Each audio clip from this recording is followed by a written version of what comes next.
로마서 8장. 그러므로 이제 그리스도 예수 안에 있는 사람은 정죄를 받지 않습니다. 그것은 그리스도 예수 안에서 생명을 주시는 성령의 법이 죄와 사망의 법에서 여러분을 해방시켰기 때문입니다.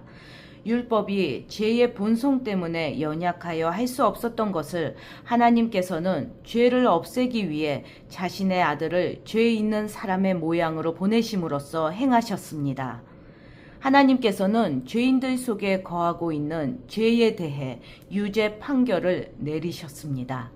이렇게 하여 죄의 본성에 따라 살지 아니하고 성령에 따라 살고 있는 우리에게 율법의 의로운 요구들이 완벽히 이루어졌습니다. 죄의 본성을 따라 사는 사람들은 죄의 본성이 바라는 일을 생각하지만 성령을 따라 사는 사람들은 성령이 바라시는 일을 생각합니다. 죄의 본성에 지배를 받는 사람의 생각은 죽음이지만 성령의 지배를 받는 사람의 생각은 생명과 평강입니다. 죄의 본성이 생각하는 것은 하나님을 거스르는 것입니다. 그것은 하나님의 법에 복종하지 않을 뿐 아니라 할 수도 없습니다. 죄의 본성에 지배를 받는 사람은 하나님을 기쁘시게 할 수 없습니다. 그러나 하나님의 영이 여러분 안에 계시다면 여러분은 죄의 본성의 지배를 받지 않고 성령의 지배를 받게 됩니다. 누구든지 그리스도의 영이 없는 사람은 그리스도에게 속한 사람이 아닙니다. 반면 그리스도께서 여러분 안에 계시다면 여러분의 몸은 죄 때문에 죽은 존재이지만 여러분의 영은 의 때문에 살아 있습니다. 예수님을 죽은 사람들 가운데서 다시 살리신 분의 영이 여러분 안에 살아계시면 여러분 안에 계신 그분의 영으로서 여러분의 죽을 몸도 살리실 것입니다. 그러므로 형제 여러분, 우리는 빚을 지은 사람들입니다. 그러나 죄의 본성을 따라 살아야 하는 죄의 본성에 빚진 사람이 아닙니다. 죄의 본성에 따라 산다면 여러분은 죽을 것입니다. 그러나 성령의 도우심을 받아 몸의 악한 일을 죽인다면 여러분은 살 것입니다. 왜냐하면 하나님의 영으로 인도받는 사람들은 누구나 하나님의 자녀이기 때문입니다. 여러분이 받은 성령은 여러분을 다시 두려움에 이르게 하는 노예로 만드는 영이 아니라 여러분을 하나님의 자녀가 되게 하는 영이십니다.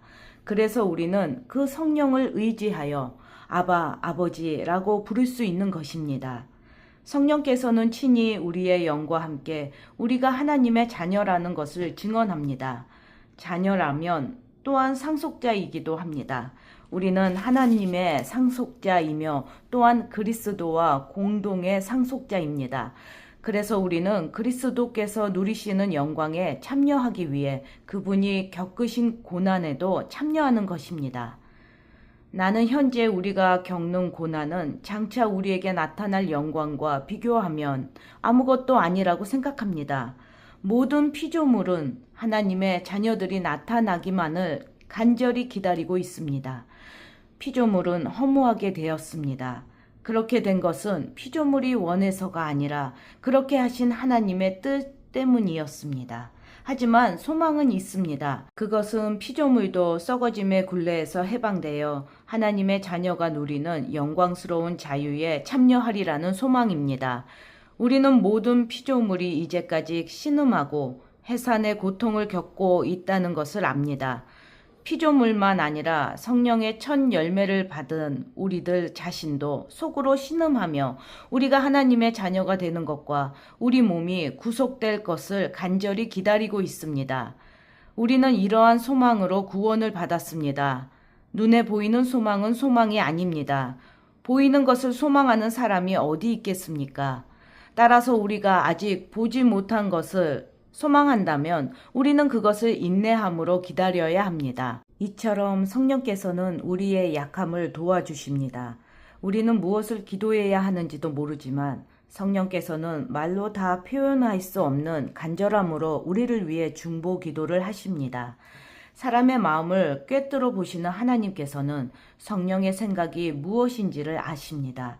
그것은 성령께서 하나님의 뜻에 따라 성도들을 위해 중보 기도를 하시기 때문입니다. 우리는 하나님께서 모든 일을 하나님을 사랑하는 사람, 즉 하나님의 목적을 위해 부름을 입은 사람들의 선을 위하여 하신다는 것을 알고 있습니다.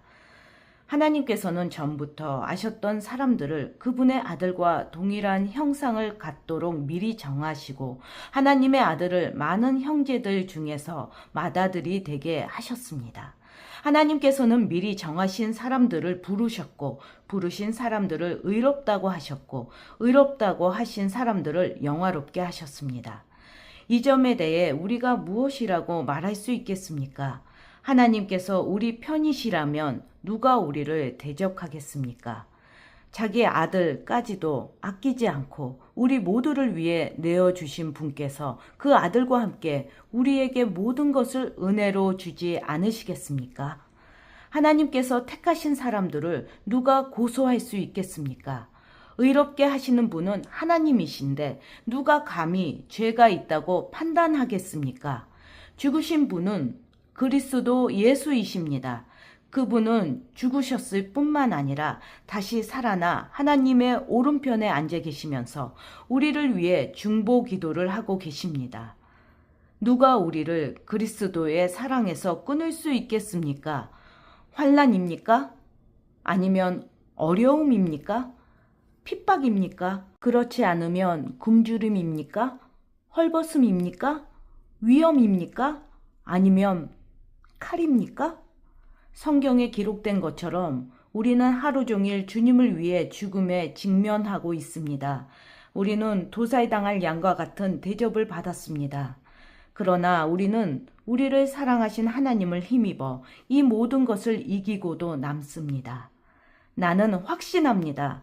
죽음이나 생명이나 천사들이나 하늘의 권세자들이나 현재일이나 장래일이나 어떤 힘이나 가장 높은 것이나 깊은 것이나 그 밖에 어떤 피조물이라도 우리를 우리 주 그리스도 예수 안에 있는 하나님의 사랑에서 끊을 수 없습니다.